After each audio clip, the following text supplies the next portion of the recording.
is it going to rain? Well, it did rain a while ago. I can see the sunlight way farther west. I'm actually going to go further east, so I don't know if I'll get to fly if it rains or not, but we'll see. Some interesting news today too. I believe people in the US, it says for the drone registration before that thing was overthrown by a recreational flyer, apparently you guys might have to register it again. I'll talk about that a little later. But all that talk about getting like a gimbal or something like that, potentially something else to make the walking for the hiking trails a lot better, I guess smoother picture quality. I was looking at some of the Black Friday sales. This is only a US flyer, but I was just looking briefly what potentially is going to be on sale. Looks like there's going to be a lot of SD cards and stuff like that. It's actually a pretty good deal, $29 US. I always get psyched out when I see that because I'm like, wow, that's so cheap. I remember, okay, that's not Canadian, that's like a US dollar. It's still pretty cheap though for that price. I was thinking of actually getting a 128 gigabyte one for this camera because I usually run out of space trying to record all those high def night shots with this thing. Hard drive looks pretty good too, $129 US for 8 terabytes. Man, I eat up so much memory trying to save all those drone footages. I debated before about just recording in 1080p just to save memory, but I was like, no, I'm probably gonna regret it later on. So I try to save everything in the 4K, even though if I don't immediately publish it in 4K. I guess one of the biggest deals for gamers, if you want a PlayStation 4, that's pretty cheap. $199 US for that? Makes me wonder if they're gonna have a deal like that here in Canada. There are drones that are gonna be on sale as well, looks like. $100 off things like a Mavic Pro, and it seems like one of the door crasher is a Spark at $399 US, so $100 off. Makes me wonder when people buy things like the Spark when they see it on sale for that price, whether or not they're gonna buy it with the idea, at least here in Canada, that, oh man, I'm gonna take this out and fly it with a crowd of people, with my buddies and so forth, where technically you can't do that. Because I don't think there's enough education in general, like in the retail sort of stuff like this. At the same time, should people be able to fly something like that in a, I guess, not crowded like in terms of a concert, but say if there's maybe, I don't know, 4 people around the area, should they be able to fly that like with no problem, or no, should they always be away, like, I don't know, 30 meters, 75 meters, whatever, like away from people? This name of the drone was kind of interesting. It said the stunt drone here. What's a stunt drone? Is that the same thing as a regular racing drone? I guess it's just like a marketing ploy. The rain is coming down here too. I believe this is around where the festivities will be.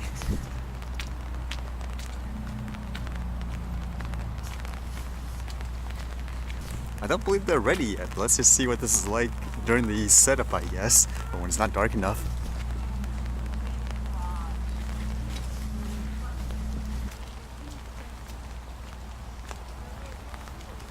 Yeah, they're definitely not set up yet.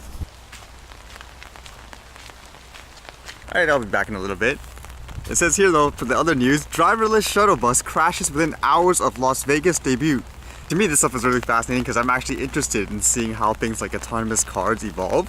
But people often say, oh, it's so dangerous, like the autonomous car is going to crash into things like this. But the twist of this one is it actually wasn't the fault of the car. It was the fault of the manual driver in the truck apparently that crashed into it. It says here, the shuttle did what it was supposed to do, in that its sensors registered the truck and the shuttle stopped to avoid the accident, the city said in the statement. Unfortunately, the delivery truck did not stop and gaze the front fender of the shuttle. Had the truck had the same sensing equipment that the shuttle has, the accident would have been avoided. Kind of unfortunate, although I guess positive in some ways depending on how you look at it, because this was the first time of them showing this off. So I guess it makes you wonder too, is it safer if all our vehicles are automated in this case or no? So one of the biggest drone news I read today was about the drone registration, because as you all remember, the FAA registration got denied. According to this, as the government's authority to demand that owners of civilian drones register their craft would be restored in a defense policy bill agreed by the House and Senate negotiators. The measure boosting aviation regulators' ability to regulate the burgeoning world of small unmanned vehicles is contained in the National Defense Authorization Act for the fiscal year 2018, a compromise agreed to Wednesday that is likely to be passed by both chambers. To explain why that court case ended up the way it did, is that the U.S. Court of Appeals in Washington overturned the FAA's drone registration system in May, finding that the 2012 law didn't give the agency legal authority for it. A one-paragraph addition to the defense bill said that authority shall be restored as soon as the legislation becomes law.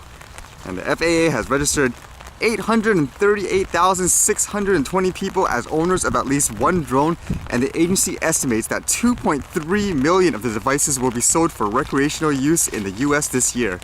As of November 3rd, only 609 people had taken the FAA up on its offer to refund their $5 fee for registration, according to the agency.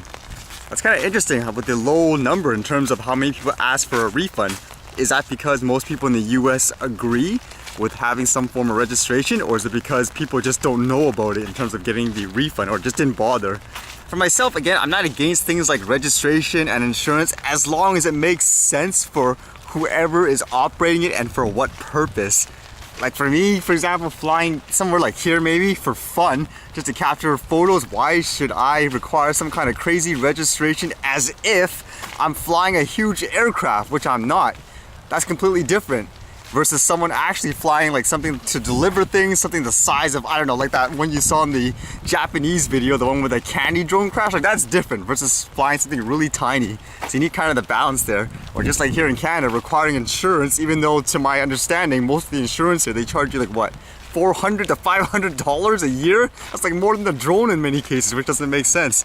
I mean, have the system in place for it before actually implementing all that crazy stuff, at least here in Canada. All right, let's come back when it's nighttime.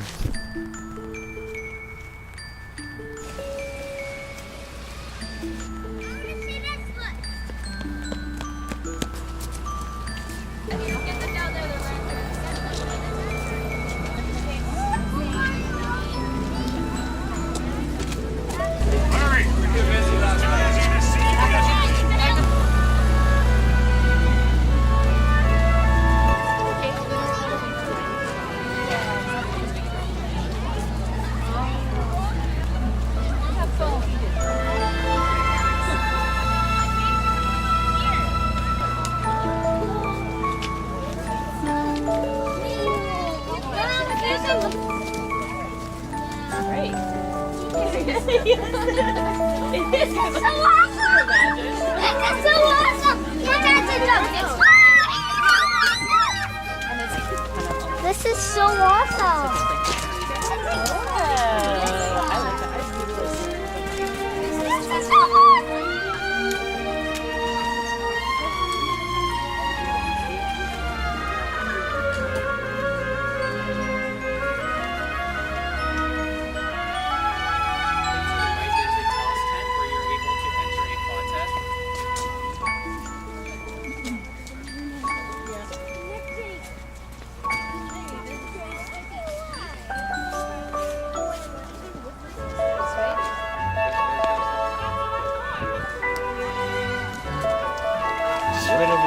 Good? Okay.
you catch me.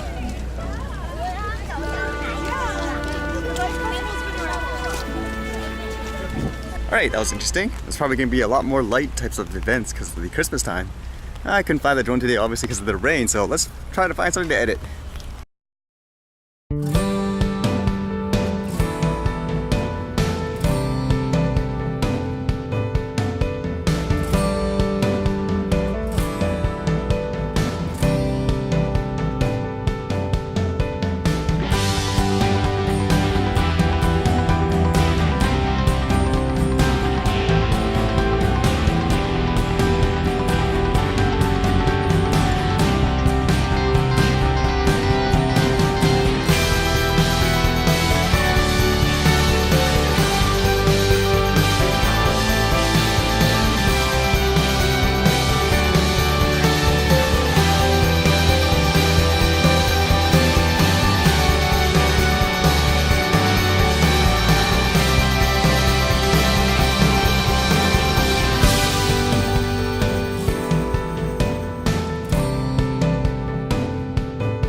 Alright, see you guys later.